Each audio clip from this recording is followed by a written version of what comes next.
जिस प्रकार एक संपूर्ण वृक्ष उसके बीज में समाया हुआ होता है, ठीक उसी प्रकार ब्रह्मांड के आदि, मध्य और अंत का राज ईश्वर में समाया हुआ है, प्रकाश के इस बिंदु में समाया हुआ है।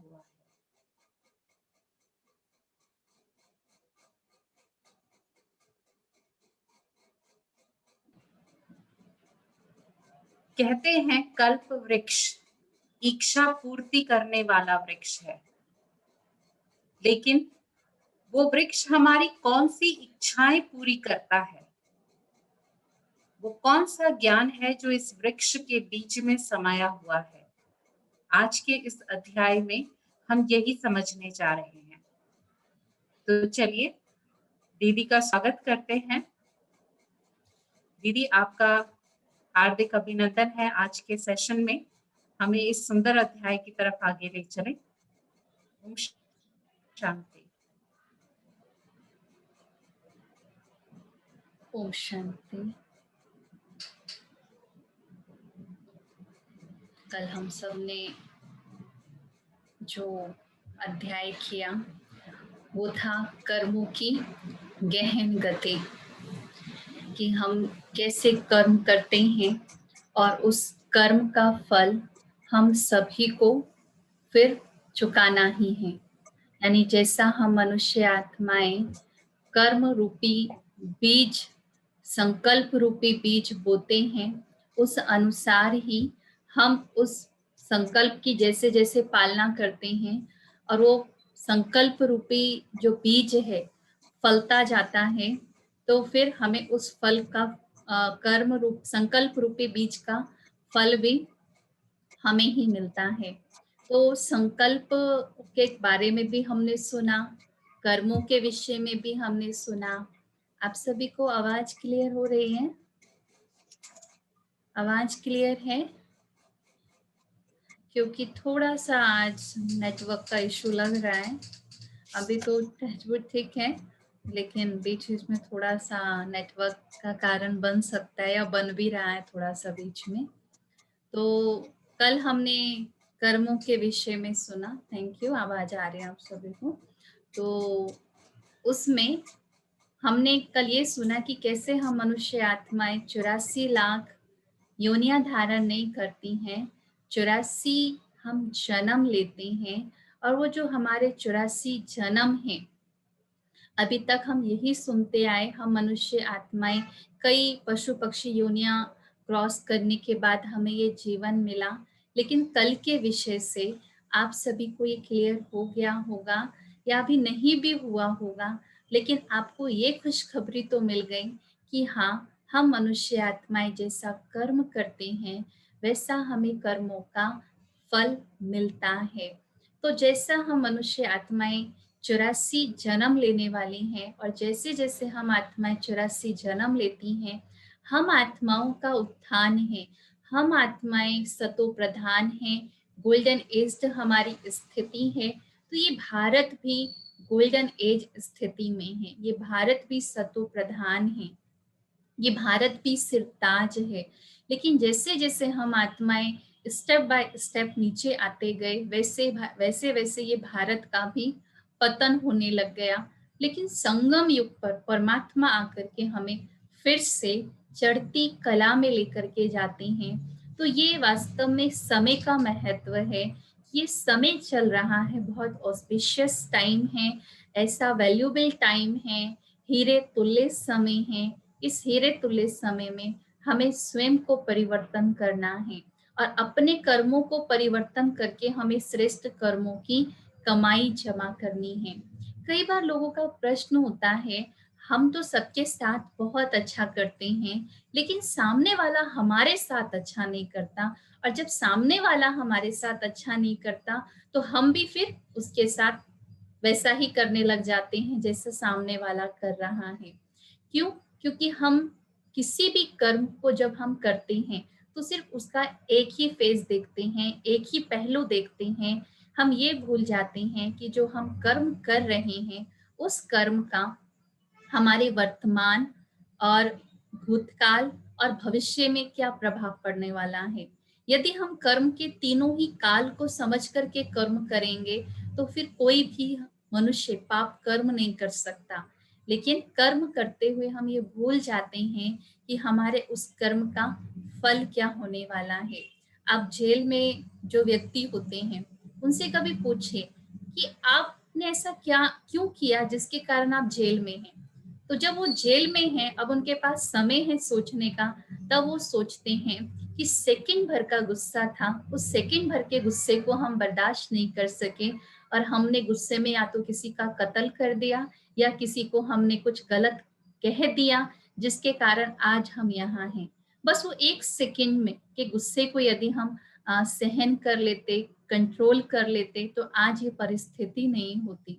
वास्तव में देखा जाए, क्योंकि कहीं ना कहीं हमारे अंदर वो संस्कार था, हमारे अंदर वो क्रोध की आदत है जो हमारे सामने बाहर आ गया। सामने परिस्थिति बनी, वो व्यक्ति आया और हमने उसके सामने अपने गुस्से को दिखा दिया और ये सारी की सारी परिस्थिति ऐसी बन गई। जब हमने कहा कि मनुष्य जैसा कर्म करता है, ये संसार का नियम है, लॉ ऑफ अट्रैक्शन है कि जब आप देते हैं वही आपको मिलता है ना। जितनी जोर से आप किसी को दुख देंगे उतने ही जोर से सामने वाला भी आपको धक्का देने वाला है। क्यों? क्योंकि सामने से आपने वैसा कर्म किया है। यदि आपने किसी को सुख दिया है तो बदले में आपको सुख मिलेगा ही। आप ये नहीं कह सकते कि मैं श्रेष्ठ कर्म करती जा रही हूँ या करता जा रहा हूँ लेकिन सामने वाला मेरे को समझ नहीं रहा है। कई बार हम इस चीज को लेकर के भी अपने कर्म को हम गलत कर देते हैं। यदि आप सोचिए, आज मैं आपको ऐसी 2-3 बातें सुनाऊंगी जिसके आधार पर आप समझ सकते हैं कि आखिर कर्मों की गहन गति है क्या। कहते हैं एक बार दो दोस्त थे और वो दोनों दोस्त जा रहे थे रास्ते में। रास्ते में जाते हुए एक दोस्त को पर्स मिला। तो जो उसका पर्स मिला जिसको, उस दोस्त ने कहा अपने दूसरे दोस्त को, ऐसा करते हैं ये पर्स मिला है, इसमें से कुछ पैसा तुम ले लो आधा और आधा पैसा मैं ले लेता हूँ। तो उसका जो पहला दोस्त था वो बहुत ईमानदार था। तो उसने कहा कि नहीं, हम ऐसा करते हैं, इस पर्स को पुलिस स्टेशन में रख दे के आ जाते हैं, पुलिस जिसका भी होगा दे देगा। तो उसने कहा देखो भाई, इसके अंदर कुछ भी नहीं है, ना तो आई कार्ड है ना कुछ है, पुलिस वाले को देंगे वो भी रख लेंगे, इससे अच्छा तो हम ही आपस में ले लें। तो उसने कहा नहीं, मुझे नहीं लेना, तुम्हें लेना है तो तुम ले लो। फिर आखिर उसने कहा चल ठीक है, मैं ही ले लेता हूँ, तू मत ले। फिर आगे गए, आगे चलते गए तो जो उसका ईमानदार दोस्त था ना, उसको आगे चल करके पत्थर से एक ठोकर लगी और उसके पैर में चोट लग गई। तो उसका जो दूसरा दोस्त था जिसको पर्स मिला था, उसने कहा ले, ये तेरी ईमानदारी का फल है, तूने बड़ी ईमानदारी दिखाई ना, इसलिए तुझे चोट लगी, अब तू खुश है। तो उसने कुछ नहीं बोला। तो ऊपर देवता देख रहे थे ये सारा दृश्य। तो उन्होंने कहा ये कैसा, जिसने बेईमानी की, जिसको पर्स मिला उसको तो बड़ा खुश हो रहा है वो व्यक्ति, लेकिन जो ईमानदार है, जिसने ईमानदारी बता भी रहा है, उसको चोट लग गई। तो जरूर ये चित्रगुप्त के हिसाब किताब में कोई ना कोई गड़बड़ हो गया है जिसके कारण उन्होंने न्याय ठीक नहीं किया। अब सारे देवता पहुंचे चित्रगुप्त के पास। उन्होंने कहा मेरे हिसाब किताब में कोई गड़बड़ नहीं हो सकता, लेकिन फिर भी आप कहते हो तो मैं देखता हूँ। तो जब उनका हिसाब किताब देखा गया तो चित्रगुप्त ने बताया, जो इस समय बेईमान है ना, जिसको वो पर्स मिला, जिसके मन में बेईमानी का एक संस्कार है, वो पिछले जन्म में बहुत ईमानदार था, और जो ईमानदार है वो पिछले जन्म में बेईमान था। लेकिन इस समय दोनों का अलग अलग पार्ट है। कैसे?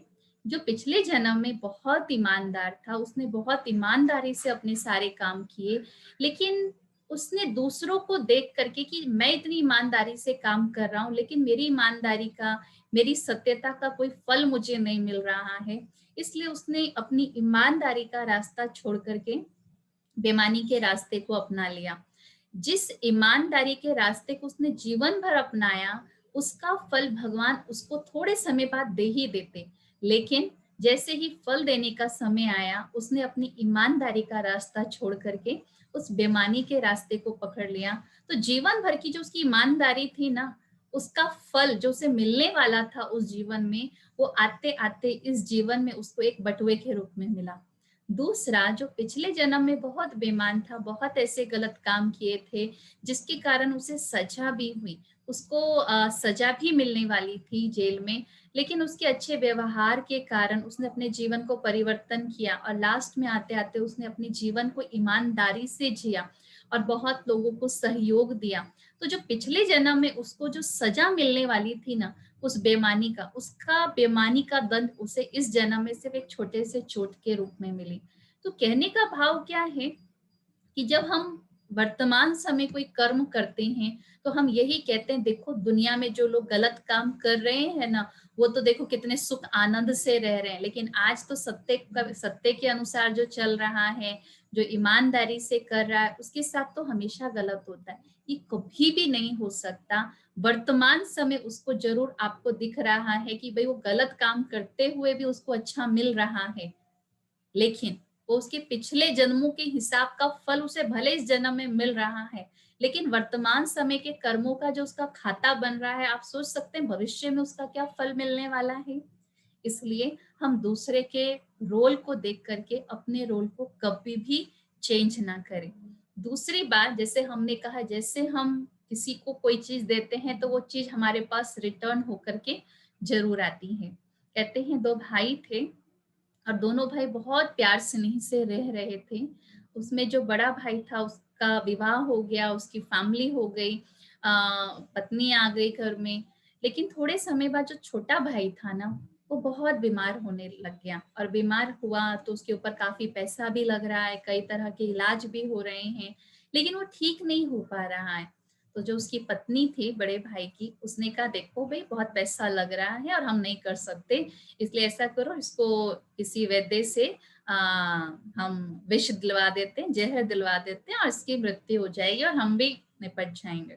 तो ऐसा ही हुआ। उसके भाई ने जो वैद्य आए उनसे कहा भाई इसको इंजेक्शन दे दो जहर का कि बस पूरा हो जाए। आखिर उस डॉक्टर ने, वैद्य ने उसको इंजेक्शन भी दे दिया। अब थोड़े समय बाद उनके घर में एक संतान ने जन्म लिया, जिनकी उन्होंने बहुत अच्छे से पालना की, उसको पढ़ाया लिखाया, उसका विवाह भी किया। लेकिन विवाह होते ही ना उस बच्चे का थोड़े समय बाद उसकी तबीयत खराब होने लग गई। इतनी तबीयत खराब हुई, इतना उसका स्वास्थ्य खराब हुआ कि अब पिता उस पूरे जीवन भर की संपत्ति उसके ऊपर लगा रहा है, जगह जगह से उसका इलाज करा रहा है, लेकिन फिर भी वो ठीक नहीं हो पा रहा है। तो वो एक दिन परेशान होकर के अपने बेटे के पास बैठा और परेशान था कि आखिर ऐसा क्यों। तो जो उसका बेटा था उसने उसका हाथ पकड़ा और उसको कहा कुछ याद आया। तो उसका जो पिता था वो थोड़ा सा भयभीत हो गया कि ये क्या। उसने कहा कि तुम तो मेरे बेटे हो ना। तो उसने कहा मैं इस जन्म का तुम्हारा बेटा हूँ, लेकिन पिछले जन्म का तो तुम्हारा भाई हूँ ना। तो उसको समझ में आया कि ये है मेरे कर्मों का फल, कि भले इस जन्म में वो मेरा बेटा बनकर आया है, लेकिन हिसाब क्या है, मेरे भाई का है, जो मैंने उसके साथ किया उसका रिटर्न ये लेने के लिए आया है। तो उसने कहा ठीक है, मेरा और मेरी पत्नी का तो दोष है कि तुम मेरे पास संतान रूप में आए और तुम मुझे संतान रूप में इतना बड़ा दुख दे करके जा रहे हो, लेकिन तुम्हारी पत्नी का क्या दोष है। उसका तो कोई दोष नहीं है। तो आपको क्या लगता है उस पत्नी का कोई दोष नहीं है। उसने कहा भले इस जन्म में वो मेरी पत्नी है, लेकिन पिछले जन्म का तो वैद्य है ना, जिसने मुझे वो इंजेक्शन दिया था, तो वो भी तो इस कर्म के हिसाब किताब में आ गया ना।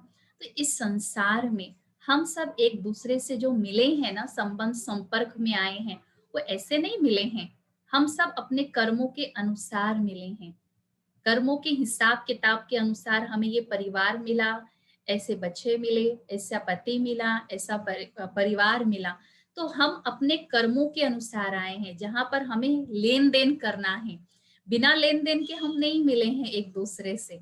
जब तक हमारा लेन देन पूरा नहीं हो जाता तब तक आत्मा उस परिवार में रहती है और वो हिसाब किताब पूरा करती है। जिस दिन आत्मा का इस देह के साथ और जो लोग रह रहे हैं हमारे मित्र संबंधी रिश्ते नाते, जिस दिन हमारा उनके साथ हिसाब किताब पूरा हो गया ना, आत्मा इस घर से अगले घर जर्नी पे चली जाएगी, क्योंकि उसका इस घर से लेन देन पूरा हो गया है। इसलिए क्या कहते हैं कि आप श्रेष्ठ कर्म कीजिए, क्योंकि आत्मा जब जाएगी तो ये हाथ खाली जाएगी, लेकिन अपने संस्कारों की पेटी भर करके जाएगी कि उसने किस अनुसार कर्म किया है। तो हम जैसा कर्म करते हैं, जैसा हमने एक दूसरे के साथ व्यवहार रखा है, उसी अनुसार हम एक दूसरे के सम्मुख आए हैं ये हिसाब किताब लेन देन पूरा करने के लिए। कई बार हम इस जो कर्म करते हैं, कई बार हमारे वो कर्म अनजानेपन के भी होते हैं। एक होता है कि हमारे जानबूझ कर के पाप कर्म बनते हैं, जानबूझ करके पाप कर्म की मैंने किसी को गाली दे दिया, ये भी हिसाब किताब है। ये मुख का भी तो हमें संयम नहीं रहा ना। अगर मैंने इस मुख से किसी को ऐसा शब्द कहा और वो बार बार सामने वाला सोच सोच करके परेशान हो रहा है, तो मैंने क्या किया, उसको मैंने अपनी वाणी से भी दुख दिया है, तो वो भी मेरा कार्मिक अकाउंट बन गया। लेकिन कई बार हमारे कार्मिक अकाउंट अनजानेपन के होते हैं। अनजानेपन से कैसे होते हैं कि मान लीजिए कि फॉर एग्जाम्पल कि मैंने किसी को पैसा दिया, रास्ते में हम जा रहे हैं, कोई मुझसे कहते हैं मेरी मदद कर दो, और हमने उसकी मदद के लिए पैसा दे दिया। आपने मदद के लिए पैसा दिया तो आपने क्या सोचा, आज तो मैंने पुण्य का काम किया है क्योंकि मैंने किसी बेसहारे की मदद की है। लेकिन उस पैसे का जिस व्यक्ति को आपने दिया, उसने जाकर के या तो शराब पिया, या तो उसने कोई गलत हथियार खरीदा और जाकर के किसी का मर्डर कर दिया, तो आप भी उस कर्मों के हिसाब किताब के बंधन में फंस गए ना। क्योंकि दिया गया तो मेरे द्वारा ही था ना। जब मेरे द्वारा दिया गया और कर्म उसने किया, लेकिन दिया गया मेरे द्वारा भी था, तो मैं भी उसके कर्मों के हिसाब किताब में आ गई। मैंने पैसा दिया, जाकर के किसी ने शराब पिया, शराब पी करके उसने अपने परिवार वालों को दुखी किया, तो मेरा भी अनजानेपन में वो हिसाब किताब बन गया। इसलिए कहते एक कर्म के हमेशा 5 हिस्सेदार होते हैं। एक कसाई है, जानवर को मारता है, और वो कसाई जब जानवर को मारता है, वो तो दिख रहा है भाई वो कसाई है, उसने ऐसा काम किया है। फिर वो जाकर के उस मांस को जाकर के एक दुकानदार को बेचता है, और वो दुकानदार जाकर के किसी होटल में जाकर के उस सामान को देता है, और वो होटल में बावर्ची बनाता है, और बावर्ची ने जो खाना बनाया उस खाने को इतने लोगों ने खाया, तो क्या हुआ, एक कर्म के 5 हिस्सेदार नहीं हो गए। हम तो कहेंगे नहीं भाई वो कसाई तो हिस्सेदार था, उसी ने तो ऐसा काम किया, लेकिन नहीं, हिस्सेदार ये सब हो गए। मारने वाला तो है ही, बेचने वाला भी है, खरीदने वाला भी है, बनाने वाला भी है और खाने वाला भी है। तो इसलिए हम जब कोई कर्म करते हैं तो उसके हम हिस्सेदार जरूर सोचे। हम कई बार न्यूज चैनल सुनते हैं, आप सुनते होंगे अचानक से कोई ट्रेन का एक्सीडेंट हुआ, पूरी ट्रेन ठीक है लेकिन एक डिब्बा ही ऐसा था जिसमें कई सारे लोग मर गए या घायल हो गए, कई लोगों तो चोट तक नहीं आती है, या कई बार पूरा प्लेन जो प्लेन है वो क्रैश हो जाता है, सब मर जाते हैं लेकिन एक जना रह जाता है, एक छोटा सा बच्चा रह जाता है। ऐसी कई सारी कहानियां हैं। क्यों? क्योंकि उस बच्चे का उसमें कोई लेन देन नहीं था। प्रकृति कभी भी किसी के साथ अन्याय नहीं कर सकती है। प्रकृति भी क्या करती, एक जैसे कर्म किए हुए लोगों को इकट्ठा करती है, फिर वो अपने अनुसार सजा देती है उन कर्मों का।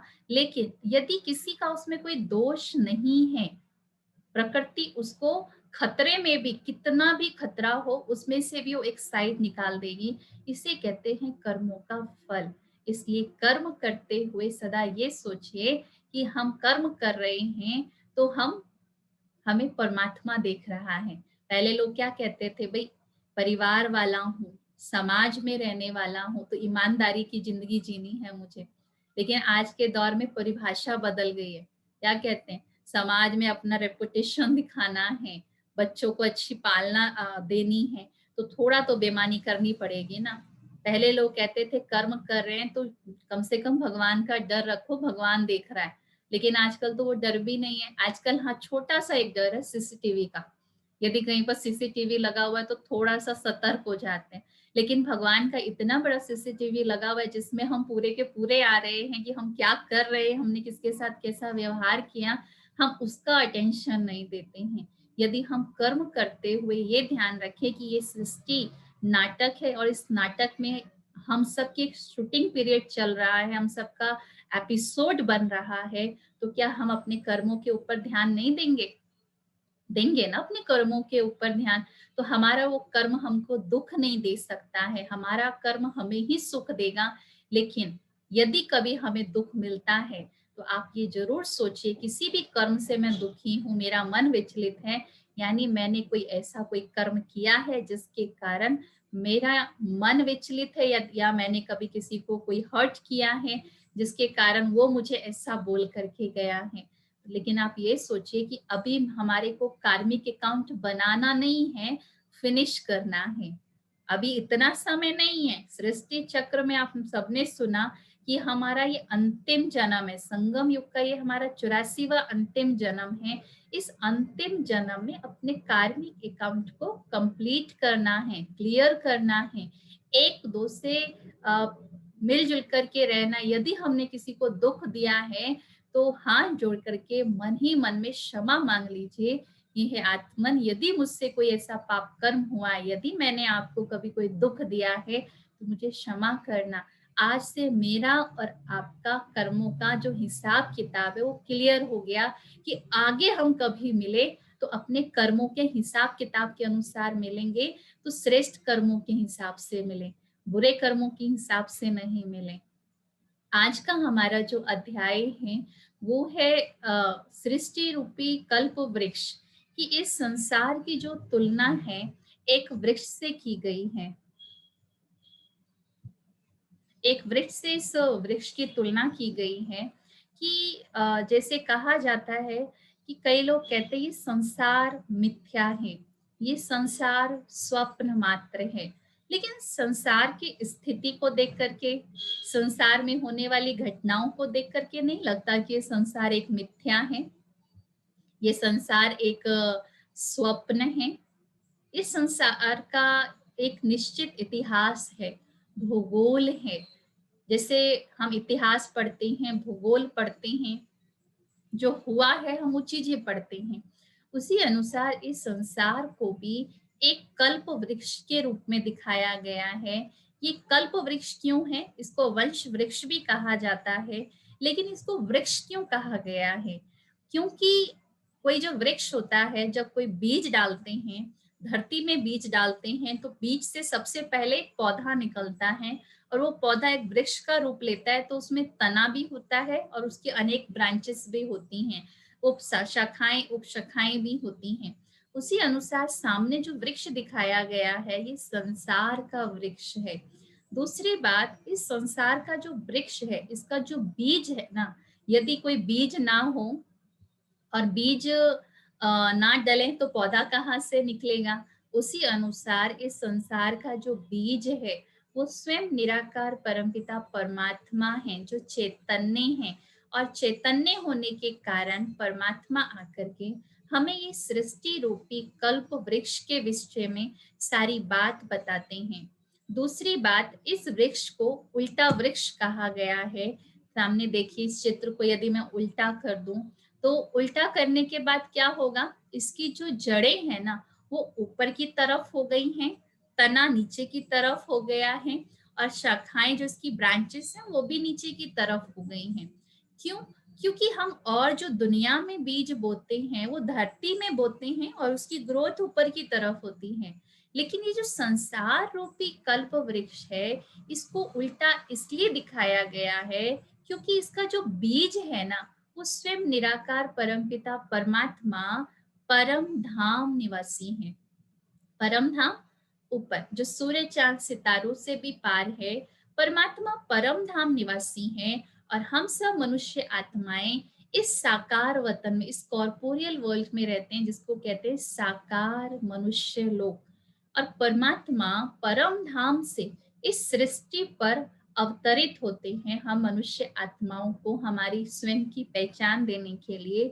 इसलिए इस वृक्ष को उल्टा वृक्ष कहा गया है। तीसरी बात, जैसे कोई वृक्ष होता है तो उसकी आयु होती है ना। आप देखते हैं कई प्लांट्स जो होते हैं वो सीजनल होते हैं, कई होते हैं जो 15 साल 20 साल चलते हैं, कईयों की एज होती है जो 5-6 साल रहते हैं, कई और भी लंबे समय रहते हैं, जैसे पीपल का हो गया, बरगद का हो गया, ये वृक्ष भी बहुत लंबे लंबे समय रहते हैं। उसी अनुसार ये जो संसार रूपी कल्प वृक्ष है इसकी आयु 5000 वर्ष है। कल्प वृक्ष मतलब एक कल्प, एक कल्प मीन्स एक साइकिल, एक साइकिल 5000 वर्ष का है। और इस 5000 वर्ष में ही इस कल्प वृक्ष की, इस वृक्ष की कई स्टेजेस आ जाती हैं, सतो प्रधान, सतो, रजो, तमो, ये चारों ही स्थिति से ये वृक्ष गुजरता है, इसलिए इस वृक्ष को कल्प वृक्ष कहा जाता है। और कल्प वृक्ष में जैसे हमने कहा कि बीज बीज जो होता है वो जड़ बीज है, वो जड़ बीज आपको नहीं बता सकता कि मेरे अंदर कितनी आयु है, मैं कितने समय चलूंगा, लेकिन इस संसार का जो बीज है वो चैतन्य होने के कारण वो हमें बताते हैं कि सृष्टि की जो आयु है वो पूरे 5000 वर्ष है। और इस 5000 वर्ष के वृक्ष में कैसे ये आगे बढ़ता जाता है। किसी भी पेड़ का जो मुख्य होता है ना, वो तना होता है, यदि तना मजबूत नहीं है तो उसकी इतनी ब्रांचेस भी नहीं निकलेंगी। अगर तना मजबूत है तो आप देखिए कितना सुंदर वृक्ष लगता है ना। अगर आपको पेड़ को अगर देखना है तो आप नीचे से देखेंगे या ऊपर से देखेंगे। यदि आप नीचे से पेड़ को देखते हैं ना तो आप पूरे पेड़ को देख सकते हैं, लेकिन यदि आप ऊपर से देखेंगे तो आपको तना नहीं दिखेगा ठीक से, है ना, ऊपर टॉप से। और दूसरी बात, यदि आपको कहा जाए पत्ते गिनने को, तो पत्ते गिनेंगे? पत्ते गिन पाएंगे? क्योंकि पत्ते भी बहुत हैं। और इसमें देखेंगे तो इस पत्ते में वैरायटी शेप है, हर पत्ते की अलग अलग शेप होती है, हर पत्ते का अलग अलग कलर होता है। एक पेड़ है लेकिन एक पेड़ में भी सब पत्ते एक समान नहीं होते हैं। तो परमात्मा आकर के हमें इस वृक्ष में, आज हम समझेंगे, ये धर्म का वृक्ष है। इसके अंदर अनेक धर्म है इस सृष्टि रूपी कल्प वृक्ष में, जिसमें सबसे नीचे दिखाया गया है तना। तना क्या है? जैसे हमने अभी तक सुना सतयुग त्रेता के बारे में, तने के रूप में दिखाया गया है सतयुग त्रेता, यानी कि आदि सनातन देवी देवता धर्म। आदि मीन्स स्टार्टिंग का, और सनातन मीन्स जो चला आ रहा है, देवी देवता मीन्स दिव्य गुणों से संपन्न, और धर्म मीन्स धारणा। ऐसा धर्म जहाँ पर देवी देवता दिव्य गुणों से संपन्न है, जहाँ पर एक धर्म, एक मत, एक भाषा, एक राज्य है, तो एकता, प्रेम, सद्भावना, ये सब मनुष्य के जीवन में है। इसलिए उस दुनिया को कहते हैं सतयुगी दुनिया, यानी सतयुग त्रेता, यानी 2500 वर्ष जहाँ पर एक धर्म है, वहां पर किसी भी प्रकार का दुख नहीं है, चिंता नहीं है, भय नहीं है। वहां पर कोई डॉक्टर नहीं है। क्यों नहीं है डॉक्टर? क्योंकि वहां पर कोई पेशेंट नहीं है ना। सतयुग में अकाले मृत्यु नहीं होती।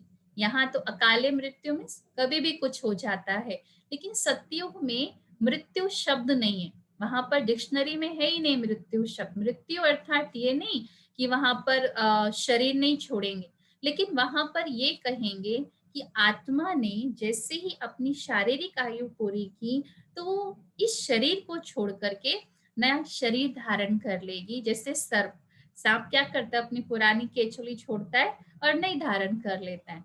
उसी अनुसार वहां पर आत्मा एक शरीर छोड़ करके दूसरा शरीर धारण कर लेगी। दूसरी बात, वहां पर कोई चोर नहीं है। चोर नहीं है तो फिर पुलिस भी नहीं है, तो वहां पर ऐसी कोई चीज नहीं है। और धर्म क्या है? धर्म अर्थात जहां पर धारणा, पवित्रता, सद्भावना है, एकता है, वो धर्म है। दूसरी बात, हम देवी देवता धर्म के विषय में सुनते आए हैं कि देवी देवता धर्म, जहां पर देवी देवता तो रहते हैं लेकिन वहां पर किसी भी प्रकार का दुख नहीं है। वहां पर प्रकृति हमारी दासी है, और प्रकृति हमारी दासी है, इसलिए वहां पर सभी लोग बड़े सुख शांति से रहते हैं। लेकिन जैसे ही 2500 वर्ष के बाद आदि सनातन देवी देवता धर्म जब अपने धर्म को भूल जाते हैं, और द्वापर युग आते ही, द्वापर युग में दो द्वैत भावनाएं शुरू हो गई, अनेक धर्म आने लग गए, तो जो देवी देवता थे वही अपने आप को जब हिंदू कहलाने लग गए, तो सृष्टि पर परमात्मा के द्वारा भेजे गए पैगंबर भी आए। तो उसमें एक तरफ आप देखिए लेफ्ट साइड में दिखाया गया है इस्लाम धर्म को। इस्लाम धर्म जो इब्राहिम के द्वारा स्थापन किया गया। इब्राहिम ने आकर के मनुष्य के जीवन में जब देखा कि कोई नियम कायदे नहीं है, तो उन्होंने उसके ऊपर अपनी बात रखी। और इब्राहिम परम धाम से, जो इब्राहिम की आत्मा है वो परम धाम से सृष्टि पर आई, और उन्होंने अपना संदेश दिया, तो उनकी बातें कुछ लोगों को कन्विंसिंग लगी, इसलिए वो लोग इब्राहिम इस्लाम धर्म में कन्वर्ट हो गए और कुछ इस्लाम धर्म की आत्माएं परम धाम से भी आ गई। इस प्रकार इस कल्प वृक्ष की जो पहली टहनी है वो निकल आई इस्लाम धर्म की। दूसरी टहनी निकली है बुद्ध के द्वारा बौद्ध धर्म। बौद्ध धर्म में जो बौद्ध हैं वह बौद्ध धर्म की बुद्ध हैं जो वो परम धाम से आए और आकर के फिर उन्होंने भी अपना संदेश दिया कि मनुष्य के जीवन में सत्यता होनी चाहिए और अहिंसा होना उनके जीवन में होना चाहिए। उन्होंने इस बात पर जोर दिया और उन्होंने इस बात पे जब जोर दिया तो पवित्र आत्मा है, जब वो इस सृष्टि पर आए तो कुछ बातें उनकी भी अच्छी लगी, लोग उनकी बातों से भी प्रेरित हुए, तो कुछ लोग बौद्ध धर्म में कन्वर्ट हो गए, देवी देवता धर्म की आत्माएं जो अपने आप को हिंदू कहलाने लग गए। इस प्रकार बौद्ध धर्म की आत्माएं भी परम धाम से आने लग गई और वो जो बौद्ध धर्म है उसकी एक ब्रांच निकल गई। तो इस प्रकार समय आगे बढ़ता चला गया, द्वापर युग आया, गिरावट आती चली गई। द्वापर युग में आते आते हमने अनेक देवी देवताओं को, अनेक प्रकार की हमने मतें माननी शुरू कर दी और फिर हमने कई देखा जाए तत्वों को पूजना शुरू कर दिया, अनेक मनुष्यों को हमने पूजना शुरू कर दिया। इस अनुसार हमारे अंदर गिरावट आती चली गई और वृक्ष भी बढ़ता चला गया। फिर आया क्राइस्ट के द्वारा क्रिश्चियन धर्म। क्रिश्चियन धर्म में भी उनको भी यही कहा गया कि आप अपने जीवन में सत्यता रखिए, प्रेम रखिए। लेकिन आज यही देखा जाए, क्राइस्ट ने कहा अगर आपके एक गाल पे कोई थप्पड़ मारता है ना तो आप दूसरा गाल आगे कर दीजिए। लेकिन आज क्या क्रिश्चियंस लोग जो हैं, आज एक जना उनके ऊपर कोई हथियार छोड़े या कोई लड़ाई की पहल शुरू करे तो क्या वो शांत रहेंगे? आज ऐसा तो नहीं है ना। आज सारे विनाश की चीजें, विध्वंस की चीजें तो क्रिश्चियन देश वाले बना रहे हैं ना, अमेरिका, रूस, ये सारे मिलकर के बना रहे हैं। तो इससे विनाश ही तो होना है ना। कहते जब क्राइस्ट को सूली पे चढ़ाया गया तो उनसे उनकी अंतिम इच्छा पूछी गई, तो उन्होंने यही कहा, हे भगवान इन सबको माफ करना, क्षमा करना, ये सब अनजान है, अज्ञानी है, इन्हें नहीं मालूम कि क्या कर रहे हैं।